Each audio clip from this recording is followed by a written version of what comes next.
বলল আমাদেরকে এইটা দেন, আপনারা আজীবন ক্ষমতায় থাকেন, আমাদের অসুবিধা নাই। আপ্রাণ চেষ্টা চলেছে এই দেশটাকে পঙ্গু করে দেওয়ার। শুধুমাত্র কলার ব্যবসার কারণে একটা সরকারকে ফালায় দেওয়া হয়েছে। রিসেন্টলি ডক্টর ইউনূস আপনার মেহেদী হাসানের একটা চ্যানেল জেটিওতে যে ইন্টারভিউ দিয়েছে এবং এর সাথে নির্বাচন নিয়ে আপনার কি মতামত রয়েছে? আমি আসলে খুব মনোযোগ দিয়েই জেটিওর ইন্টারভিউটা দেখছিলাম। আমি কিন্তু আসলে মেহেদী হাসানের বহুদিন আগে অক্সফোর্ড ইউনিয়নে তার একটা ডিবেট দেখেছিলাম এবং দেখার পর তার যে ওয়ে অফ ডেলিভারি, তার যে লজিক, আমি বিমোহিত হয়েছি। হওয়ার পর থেকে আমি তার ইয়াটা দেখি, সে যাই করুক না কেন, যদি খবর পাই যে সে এটা করেছে আমি এটা দেখার চেষ্টা করি। তো যখন শুনলাম বা দেখলাম যে সে ডক্টর ইউনূসের ইন্টারভিউ নেবেন, আমি ইন্টারভিউটা দেখেছি, পুরো ইন্টারভিউটাই দেখেছি। এখানে আমার কয়েকটা অবজারভেশন আছে। ওই জায়গায় থেকে কেউ বলতে পারে না, পলিটিক্যাল পার্সোনালিটি ছাড়া এই কথা কেউ বলতে পারে না যে জনগণ চায় তো আমি 5 বছর 10 বছর ক্ষমতায় থাকি। জনগণ চাচ্ছে। প্রথম অবজারভেশনটা আমি বলি। প্রথম অবজারভেশনটা হচ্ছে মেহেদী হাসানের এইরকম সহজ সরল ইন্টারভিউ আমি আর জীবনেও দেখি নাই। আপনি যদি প্রমাণ করতে চান আপনি ইন্টারভিউটা এখনও দেখতে পারেন। মানে এইরকম সহজ সরল সোজা একটা ইন্টারভিউ আমি আর দেখি নাই। সে প্রশ্ন থেকে প্রশ্ন করে, প্রশ্ন থেকে প্রশ্ন করে, ইভেন আমরা যেটা দেখছি যে ইন্ডিয়ান অ্যাম্বাসেডর বা ইসরায়েলি অ্যাম্বাসেডরকে যেভাবে হেনস্থা করার চেষ্টা করছে, সবাইকে হেনস্থা করেছে। কিন্তু এইখানে সে কমপ্লিটলি শুধু একটা কথা বলতো মাঝে মাঝে, ফেয়ার এনাফ। ঠিক আছে, আপনি কি বায়াস বলতে চাচ্ছেন এটাকে সামহাও? অবশ্যই সে অবশ্যই কমপ্লিটলি ছিল। তো যাই হোক, তারপরেও যে দুই একটা প্রশ্ন করে নাই তা আমি বলবো না। সে ফেয়ার কোশ্চেন দুই একটা করেছে, উত্তরটা যখন ফেয়ার পায় নাই তখন বলছে ফেয়ার এনাফ, রাইট? তো যখন উত্তরটা ঠিকভাবে পায় নাই তখন বলেছে ফেয়ার এনাফ। আচ্ছা, প্রথম তো ডক্টর ইউনূসের জায়গা থেকে আমি বলবো যে এইরকম একটা স্টেটমেন্ট আমি আশা করি নাই। এটা কোনো পলিটিক্যাল পার্টির নেতা হলে সেটা হয়তো আশা করতাম। জনগণ আমাকে চাচ্ছে, জনগণ আমাকে চাচ্ছে যে আমি 5 বছর 10 বছর যতদিন থাকি, রাইট? এখন মনে করেন যে জনগণ চাচ্ছে, এটা স্ট্যাটিক্স বা শো করছে বা এভিডেন্স হিসেবে কিছু দেয়নি, তাই তো? না, জাস্ট মুখের কথা। জাস্ট মুখের কথা। তো এইটা আমি ওনার কাছে আশা করি নাই। আমি আর একটা জিনিস আশা করি নাই, সেটা হচ্ছে মেহেদী হাসানকে আমি দেখেছি অবাক হয়ে তাকাতে। উনি বলতেছেন হিন্দুদেরকে, রাইট, যে আপনারা হিন্দু হিসেবে পরিচয় দিবেন না, আপনারা বাংলাদেশের নাগরিক হিসেবে পরিচয় দিবেন। তার যে ধর্মীয় আইডেন্টিটিটা একবার শেষ করে দিল। আমি একজন মুসলিম, আমি যদি বিশ্বের কোনো দেশে যাই, গিয়ে যদি আমার মুসলিম আইডেন্টিটিটা ব্যবহার করি, রাইট, বা করতে আনকমফোর্টেবল ফিল করতে হয় আমাকে, তাহলে কি হবে বলেন? এটা সেকুলার কান্ট্রি না। সেকুলার তো দূরের কথা, আমার অবস্থাটা কি হবে, আমি কি ফিল করব? তো এখানে আমি দেখতে পাই যে উনি স্বীকার করে নিলেন বাংলাদেশে এমন একটা পরিস্থিতি আছে যেখানে হিন্দুদের হিন্দু হিসেবে পরিচয় দেওয়াটা ঠিক হবে না, আপনি বাংলাদেশি নাগরিক হিসেবে পরিচয় দেন। চিন্তা করেন, এইরকম একজন ব্যক্তিত্বের কাছে আমি কিন্তু এই ইয়াটা আশা করি নাই। যখন বলল যে আপনার একটা দল যদি নির্বাচনে না আসে তো তার তো এত পার্সেন্ট আপনার ভোটার আছে, আপনি তাকে কি সুযোগ দিচ্ছেন তাদেরকে? নতুন মানে সেখানে নতুন কিছু দল থাকবে, তাদেরকে তারা ভোট দিবে। So you see for example NCP, তাই তো? এনসিপি না হোক, অন্য অন্য দলদেরকে ভোট দিবে। তো চিন্তা করে দেখেন, মানে ওই সমস্ত লোকের, ওই সমস্ত ব্যক্তিত্বের কাছ থেকে এই ধরনের উত্তরগুলো কিন্তু কেউ আশা করে না। এবং আমি মেহেদির কাছে ওইটা আশা করি নাই। জাস্ট একটা খারাপ উত্তর দিল, ফেয়ার এনাফ বলেই আমি ছেড়ে দিলাম। না কিন্তু উনি তো পলিটিশিয়ান না, প্রবলেম তো ওই জায়গায়। না, অবশ্যই সে পলিটিশিয়ান না। তো তার কাছে মানে পলিটিক্যাল অ্যান্সার পাবেন এটাও তো মানে এক্সপেক্টেড থাকে। নো, না পলিটিশিয়ান যে না, তার কাছে তো আমি পলিটিক্যাল যে আশা করি নাই। বা ব্যালেন্স অ্যান্সারগুলো পাবেন না তার কাছে। না, পাচ্ছি না। আমি তার কাছেই বরং বেশি ব্যালেন্সড উত্তর আশা করেছিলাম। কারণ হচ্ছে সে কিন্তু ওয়েল রেসপেক্টেড। আমরা পলিটিক্যাল কারণে কে তাকে কি বলি না বলি সেটা আলাদা ব্যাপার। ট্রু, ইভেন এটা Right. মানে বাংলাদেশ না ছিল ডক্টর ইউনুসকে চিনে, আবার হ্যাঁ। ডক্টর ইউনুসের মাধ্যমে বাংলাদেশকে চিনে অনেক কান্ট্রি বা অনেক ইউনিভার্সিটিতে, আমি নিজেই ফিল করছি। আচ্ছা, তো দেখো ঘটনাটা কিন্তু ওই রকম। তো সেই জায়গা থেকে তোমার আশাটা কি, এক্সপেকটেশনটা কি? তো কেউ যদি এই ধরনের একটা ইন্টারন্যাশনাল চ্যানেলে এই ধরনের উত্তর দেয়, তো তখন তো তুমি মর্মাহত না হয়ে পারবা না। ইভেন বাংলাদেশি ইমেজেরও ব্যাপারটা একটু থাকে। অবশ্যই, অবশ্যই। তো আমি মনে করি যে এই ইন্টারভিউটা হচ্ছে একটা রিফ্লেকশন তার যে রাজনৈতিক এবিলিটি আছে সেটার একটা রিফ্লেকশন, রাষ্ট্র পরিচালনার ক্ষেত্রে যে তার এবিলিটি আছে এটা তার একটা রিফ্লেকশন। মানে তিনি কি চান এটা তার একটা রিফ্লেকশন। তো এখান থেকে বোঝা যায় তার চাওয়া পাওয়াগুলা, তার ব্যর্থতাগুলা, এগুলা এই ইন্টারভিউটা থেকে বোঝা যায়। যারা ক্রিটিক্যালি কোশ্চেন করতে পারবে, যারা ক্রিটিক্যালি ইন্টারভিউটা দেখতে পারবে, ইন্টারভিউটা এখনও অ্যাভেলেবেল, যে কোনো সময় দেখতে পারেন। আপনার মনে হয় প্রশ্নের পরবর্তী পার্টটা ছিল নির্বাচন নিয়ে। তো নির্বাচনের একটা রিফ্লেকশন তো ওখানে উত্তর পেয়েছেন। যে সাপোর্টাররা আছে একটা দলের, তাদেরকে উনি পাঠিয়ে দিলেন অন্য দলে ভোট দেওয়ার জন্য, যদি সে না চায় তারপরেও। ঠিক আছে, এক। আর 2 নম্বর কথাটা হচ্ছে এখানে কিছু ডট আমি কানেক্ট করতে পারি নির্বাচন নিয়ে। একটা আপ্রাণ চেষ্টা হয়েছে। আপ্রাণ চেষ্টাটার মধ্যে আমি দেখতে পাই মাহফুজ একটা ইন্টারভিউতে বললো, বা ইন্টারভিউ না, নিজেই মনোলগ বা কিছু একটা হবে, ফেসবুকে দেখলাম। সে বলতেছে যে যখন আমরা কাজ করতে ধরলাম, কাজে বহু ধরনের বাধা আসতে শুরু করলো। তো রাজনৈতিক দলগুলো আসলো, বলল আমাদেরকে এইটা দেন, আপনারা আজীবন ক্ষমতায় থাকেন, আমাদের অসুবিধা নাই। আবার আরেক দল আসলো, বললো আমাদেরকে এইটা দেন, আপনারা কতদিন ক্ষমতায় থাকেন না, আমাদের অসুবিধা নাই। তো এই 85 ভাগ 20 ভাগ করে ক্ষমতা দিয়ে দিলাম, দেওয়ার পরেই নির্বাচন চাওয়া শুরু হইল। এটা কিন্তু আপনি সরলভাবে দেখছেন, রাইট? একদম সোজা সারফেস লেভেল দেখলেন। এখন এইটাকে যদি আপনি প্রশ্ন করেন তাহলে বহুত কিছু আসে। ডক্টর ইউনূস যে ওই ইন্টারভিউতে বলেছে জনগণ চায় আমরা আরও বেশি ক্ষমতায় থাকি। তো দেখেন, চিন্তা করে দেখেন, ক্ষমতায় বেশি দিন থাকার লোভে তারা ক্ষমতাটা ভাগ করে দিয়েছে। চিন্তা করতে পারেন, তাদের মনে হয়েছিল যে এদেরকে 80%, ওদেরকে 15% বিভিন্ন পজিশনে বসায় দিলে আমরা কতদিন ক্ষমতায় থাকি তারা ডিস্টার্ব করবে না।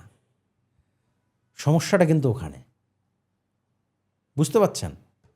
মাহফুজ হয়তো অজ্ঞাতভাবে এটা স্বীকার করেছে, এবং সারফেস লেভেলে দেখে আমরা বাঙালিরা অনেকে বুঝতেও পারি নাই যে মাহফুজের কথাটার ভিতরে যে এতগুলো উত্তর আছে, এই উত্তরগুলো হয়তো আমরা খুঁজেও চেষ্টা করি নাই বোঝার। যদি কোনো দল এসে বলে যে আমাকে 15% এই জায়গায় পদ দাও, আমরা আর নির্বাচন চাবো না,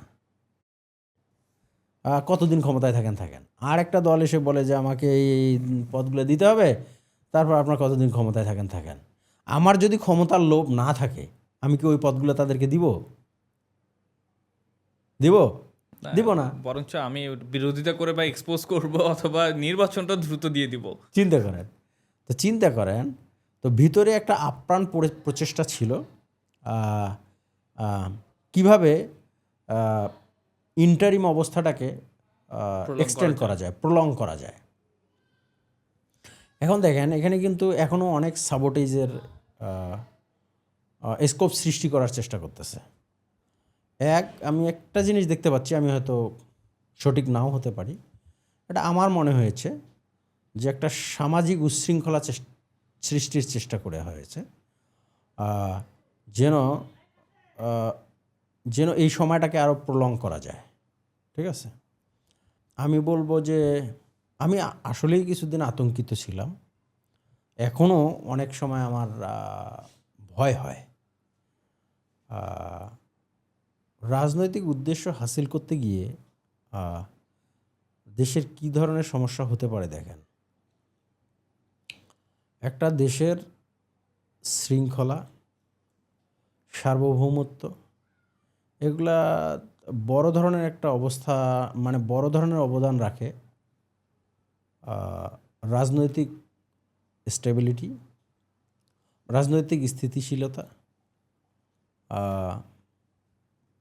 ল এনফোর্সমেন্ট যে অর্গানাইজেশনগুলো আছে, বিশেষ করে পুলিশ, তার অবস্থা, এবং সোভারেন্টির ক্ষেত্রে যেটা বড় অবদান রাখে সেটা হচ্ছে আর্মি। বাংলাদেশে এই তিনটে এলিমেন্টের একটাও ফাংশনাল না, সেইভাবে ফাংশনাল না। এখন পুলিশ তো শেষ, মোটামুটি পুলিশের যে অবস্থা তা দিয়ে খুব বেশি কিছু করা সম্ভব বলে আমি জানি না, মনে হয় না। আইন শৃঙ্খলা বলেন না যাই বলেন, তো পুলিশ এই অবস্থা। এখন একমাত্র অবলম্বন হচ্ছে কি, তারপরে হচ্ছে রাজনৈতিক।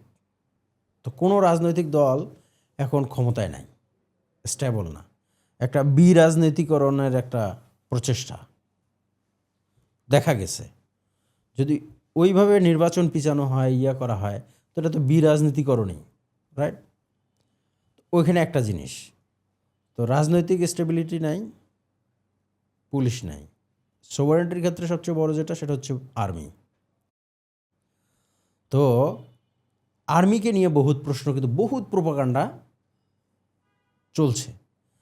তো যখন আমি দেখলাম যে রাজনীতি নাই, পুলিশ নাই, আর্মিকে নিয়েও অনেক ষড়যন্ত্র চলছে, ষড়যন্ত্র হোক আর সঠিক হোক, এই মুহূর্তে এই প্রশ্নটা কিন্তু যে কোনো দেশপ্রেমিকের এটা করা ঠিক হবে না। কারণ আজকে যদি তোমাকে রক্ষা করতে যায়, কে রক্ষা করতে যাবে?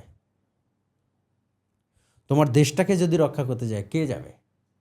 তোমাকে দিয়ে তো হবে না, আমাকে দিয়ে তো হবে না। হয় রাজনীতিবিদ লাগবে, রাজনীতি লাগবে, অথবা পুলিশ লাগবে, অথবা আর্মি লাগবে। তাই এই তিনটে এলিমেন্টকেই যদি তুমি শেষ করে দিতে পারো, এতে কার অর্জন হবে আমি জানি না, কিন্তু এটার জন্যই একটা চেষ্টা চলেছে, আপ্রাণ চেষ্টা চলেছে, আপ্রাণ চেষ্টা চলেছে এই দেশটাকে পঙ্গু করে দেওয়ার। তো যাই হোক, আমার মনে হয় যে বর্তমান যে সেট আপটা আছে তার মধ্যে শুভবুদ্ধির শুভোদয় হয়েছে, বোধোদয় হয়েছে। ফেব্রুয়ারিতে নির্বাচন দেওয়ার একটা প্রচেষ্টা চলছে বলবো না, নির্বাচনটা আদায় করে নেওয়ার চেষ্টা চলছে। আমি যে ইস্যুগুলো তুললাম, রাজনৈতিক অনুপস্থিতি, পুলিশের মেরুদণ্ডহীন পুলিশ, প্রশ্নের মুখে আর্মি, এর কোনোটাই থাকবে না যদি নির্বাচন হয়। তো আমাদের সবচেয়ে বড় কাম্য হবে নির্বাচনটা হয়ে যাওয়া। কারণ বর্তমান অবস্থায় যদি আপনি আর্মিকে শেষ করে দিতে পারেন, এই দেশে যে কোনো দেশে সে রাজত্ব করতে পারবে। সেটা অবশ্যই আমাদের কাঙ্ক্ষিত না, অবশ্যই আমরা সেই আকাঙ্ক্ষা করব না। সাধারণত এইটুকুর কারণেই আমি যতটুকু জেনেছি বিভিন্ন মাধ্যম থেকে, মায়ানমারের ওই অংশটা থেকে পুশ করা হয়েছে, ভিতরে চলে এসেছে ফরেন বুট ইনসাইড বাংলাদেশ। তো ওখানে অনেক আমি বলবো যে অনেক পরাশক্তির বহুদিনের স্ট্র্যাটেজিক কিছু প্রকল্প আছে। সে প্রকল্পগুলা বাস্তবায়নের ক্ষেত্রেও হয়তো এটা অনেকটা ইয়ে করবে। কিন্তু হ্যাঁ, এটা নিয়ে না, যেহেতু আমি দেশ এবং ইয়ে নিয়ে আসলাম, আহ, আহ, রাজনীতি নাই, পুলিশ নাই, আর্মি প্রশ্নের মুখে তো দেশ তো আর নাই, দেশ নাই, রাইট? যতটুকু চেষ্টা করতেছে রাজনৈতিক দলগুলা, যারা আসলেই দেশের ভালো কিছু চায়, তারা দ্রুত নির্বাচনটা চাচ্ছে, কারণ তারা স্পষ্ট দেখতে পাচ্ছে যে এর পরিণতি কী হতে পারে। আসলে অভিভাবকহীন একটা দেশের কী অবস্থা হয়, আপনি সারা বিশ্বের এই অবস্থাগুলো স্টাডি করলেই বলতে পারবেন। তো ওই আর কি, সার্বিকভাবে আমি বলবো যে আমাদের জন্য একটা সুখবর, ইভেন বর্তমান সেট আপে যারা আছে তাদের জন্যও বলবো, কারণ জিনিসটা এর থেকে এর বেশি অধঃপতন হয়ে গেলে তারাও আর এটা সামলাতে পারবে না। কী লাগে দেখেন, মানে আহ, আমি অনেক সময় অনেক কিছু নিয়ে স্টাডি করি, তো অনেক সময় অনেক কিছু নিয়ে যদি সিমিলারিটি পাই তখন সেটাতে আরও ইন্টারেস্ট দেখায়, ইন্টারেস্ট গ্রো করে আমার। আপনি সারা বিশ্বের রেজিম চেঞ্জগুলো নিয়ে একটু স্টাডি করবেন, তাহলে দেখবেন এই রেজিম চেঞ্জগুলো কীভাবে হয়। বিশেষ করে নিকারাগুয়েতে যদি আপনি খেয়াল করেন, শুধুমাত্র কলার ব্যবসার কারণে একটা সরকারকে ফালায় দেওয়া হয়েছে। ফালায় দিয়ে তাদের পাপেট সরকার বসায় দিয়ে এই কলার বাগান, ট্যাক্স সবই মাফ করে দেওয়া হয়েছে, দেশটা শেষ। আর এক জায়গায় নিজের নৌজাহাজে নিজেই ফাটিয়ে ফেলে একটা দেশকে আক্রমণ করতে হবে, যেন ফাটাইছে। আর এক জায়গায় দেখবেন একটা পরিস্থিতি সৃষ্টি করেছে যেন দুই দলের মধ্যে কনফ্লিক্ট লাগে, তো দুই দলের মধ্যে কনফ্লিক্ট লেগে গেল, তারপর করলো কি, এক দলকে তারা অস্ত্র দেওয়া শুরু করলো। তাদের টার্গেট ছিল ওই দেশের রাষ্ট্রপ্রধান। মানে যখন লেগে গেল গৃহযুদ্ধ, তখন সেখানে বলল যে এই তোমার এখন পদত্যাগ করতে হবে। যেই দেশটা একটা গ্রুপকে অস্ত্র দিল, সে এসে এখন ওই রাষ্ট্রপ্রধানকে বলতেছে এই তোমার এখন পদত্যাগ করতে হবে। সে পদত্যাগ করলো, তার পরিচিত মানে তার যে যাকে ক্ষমতায় বসানোর কথা তাকে। এই তো রিসেন্টলিও একটা চেষ্টা চলেছে কিন্তু ইরানে ওই শাহ পরিবারকে ফিরে আনার জন্য। তো এগুলো যখন আপনি স্টাডি করবেন, তখন আপনি বর্তমান অবস্থা থেকে অনেকগুলা শঙ্কিত হবেন, অনেকটা শঙ্কিত হওয়ার অনেক কারণ খুঁজে পাবেন। এক্ষেত্রে ওয়াকারুজ্জামান যে সামনে এসে, যেটা তার বলার কথা ছিল না সেটাও কিন্তু বলেছে, সামনে এসে বলেছে যে বড় বড় সিদ্ধান্তগুলো নির্বাচিত সরকারের নেওয়া উচিত, নিবে একটা রেসপন্সিবল গভর্নমেন্ট নেওয়া উচিত আসলে। তো ওই করিডোরের প্রশ্নে কিন্তু সেই কথাটা বলেছে। এই প্রশ্নে কি করলো, পররাষ্ট্র উপদেষ্টা এক বক্তব্য দিল, করিডোরের বিষয়ে মোটামুটি ফাইনাল। প্রধান উপদেষ্টা আর এক বক্তব্য দিল, ওয়াকার এই কথা বলল, বুঝতে পারছেন? তো যাই হোক, সেটা থেকে আমরা রক্ষা পেয়েছি। এখন আর একটা জিনিস হচ্ছে, চট্টগ্রাম যে পোর্টটা বিদেশি অপারেটরকে দিয়ে দেওয়া,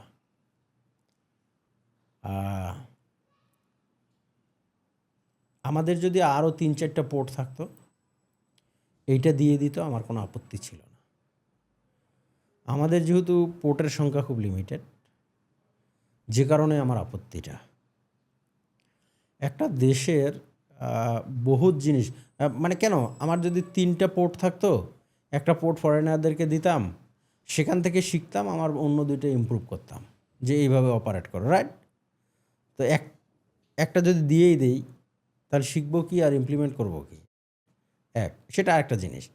আরেকটা জিনিস হচ্ছে, এই পোর্টটা খুবই সেন্সিটিভ কেন, অনেক জায়গা থেকে হয়তো তোমাকে অস্ত্র আনতে হবে জাহাজে করে। তো এই অস্ত্রটা কিন্তু তুমি যেই দেশ থেকে আনলা সেই দেশ তো জানবে, তুমি জানবা, আর কাউকে সহজে জানতে দিতে পারবা না, দিবাও না, রাইট? কিন্তু সেই জিনিসটা তোমার হাতে নাই। প্রাইভেসি পুরো ভায়োলেট হয়ে যাবে, এই তো। হ্যাঁ, তো তোমার যে কার কার সাথে তুমি বিজনেস করতেছো সেটা শুধু তোমার কাছে থাকবে না, ইভেন কি বিজনেস করতেছি, কি বিজনেস করতেছো সব প্ল্যান কি আমার সামনে, অস্ত্র কেন আনলাম। সব এগুলো ক্ষেত্রে আমি আসলে এটার বিপক্ষে। রাষ্ট্র হয়তো এখান থেকে কিছু টাকা হারাবে, যদি দেশীয় কেউ অপারেট করে হয়তো আমাদের লস হবে, কিন্তু আমার কাছে মনে হয় যে এই লসটা আমাদের মেনে নেওয়া উচিত। মেনে নিয়ে হলেও এটা নিজেদের কাছে রাখা উচিত, কারণ এগুলো আসলেই সেন্সিটিভ জায়গা এবং এগুলাকে সেইভাবে দেখার আমি জানি না। কারণ যে কথাটা একটু আগে আলোচনা হলো যে যারা আছে তাদের তো কোনো রেসপন্সিবিলিটি নেই, দেশের প্রতি কোনো রেসপন্সিবিলিটি আছে না। তারা টেম্পোরারি একটা সময়ের জন্য এসেছে, কোনো দলকে তারা বিলং করে না, কোনো দল বিলং করে না, তো একটা সময় হয়তো তারা থাকবে কি থাকবে না তারও ঠিক নাই। এবং জিও পলিটিক্স সম্পর্কেও তাদের তো অবস্থানটাও ওই রকম। তো সেই জায়গা থেকে যদি পোর্টটা দিয়ে দেওয়া হয়, হ্যাঁ, তাহলে সেটা আত্মঘাতী হবে বলে আমার মনে হয়। এক আরেকটা জিনিস আমি আপনাকে বলি, অনেক দেশের নাগরিকত্ব যদি আপনি পেতে যান সেখানে শপথ করতে হয়, শপথ করে নাগরিকত্ব নিতে হয়। তো আমাদের কিন্তু উপদেষ্টা মণ্ডলীর মধ্যে বেশ কয়েকজন আছে যারা হয়তো ডুয়াল সিটিজেনশিপ নিয়ে আছেন। কারণ আমার সিটিজেনশিপ হচ্ছে বাংলাদেশি এবং ইন্ডিয়ান। তো ইন্ডিয়ার সাথে যখন আমি নেগোশিয়েট করব তখন আমি কার সাথে নেগোশিয়েট করব? নিজের সাথে নিজে। বুঝতে পারছেন? ইন্ডিয়ার সাথে যখন আমি বর্ডার নিয়ে আলোচনা করব তখন কার সাথে আলোচনা করব? নিজের সাথে নিজে। আমি তো ওইটারও citizenship. I am serving two masters. এগুলো অনেক প্রশ্ন আছে, অনেক বিষয় আছে। অনেক সময় এগুলো অনেকটা হতাশাব্যঞ্জক, সংখ্যার জন্ম দেয়। আপনার এগুলা বেশি চিন্তা করতে গেলে হয়তো অনেক সময় ঘুমেরও ঘাটতি হবে। হ্যাঁ, serious, I am very serious. আমার অনেক সময় অনেক টেনশন হয়েছে, কিন্তু আমি অনেকটা আশাবাদী হয়েছি যে ফেব্রুয়ারিতে নির্বাচনটা, আপনি দেখেন যারা ভোট চাচ্ছে না নিশ্চয়ই তাদের কোনো স্বার্থ আছে। আর দেশের বড় স্বার্থটা সম্পর্কে হয়তো তাদের কোনো ধারণাই নাই। তারা যে ছোট্ট স্বার্থ নিয়ে আগাচ্ছে, এর ফলে যে বৃহত্তর স্বার্থটা নষ্ট হয়ে যেতে পারে এটা সম্পর্কে হয়তো তাদের কোনো ধারণাই নেই। এখনো